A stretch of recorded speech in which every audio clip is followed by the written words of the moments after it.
This is how you use the Farnell triple output power supply. To enable power, you simply flick the switch, and as you can see, you have got a current meter here and a voltmeter here. You've got 4 selectable switches. This switch allows you to enable or disable current meter damping. These 2 switches are a part of the tracking bipolar output, which can provide a voltage range between 5 to 17 volts and a maximum output current of 1 amp. And then you've also got this switch here, which controls a single output power supply, which can do between 4 to 6 volts and provide a maximum current of 4 amps. And you've also got these 2 terminals here to connect the external digital voltmeter.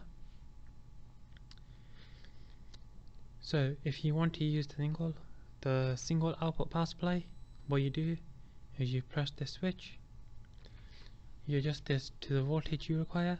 So if you turn it to the right, you get increase in voltage, turn it to the left, you get a decrease in voltage. Then you connect your positive voltage lead here and your negative voltage lead there. You simply flick the switch, power should now be flowing through your circuit. If this indicator LED illuminates, that indicates there's a short in your circuit, so you need to immediately switch power off and find the issue.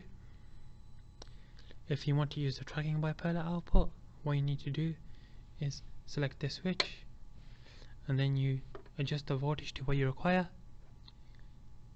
and then you attach your positive voltage lead here, your negative voltage lead there, and your 0 volt reference lead there, and then you flick these 2 switches and power should now be flowing through your circuit. You should have for example in this example, you should have positive 10 volts here, negative 10 volts there, and your 0 volt reference here. And if you need to take a current reading, you can use this meter to see how much current the circuit is drawing. And once you are done, you can flick all the switches up and turn the power supply off completely. And that is all you have to do to use this power supply.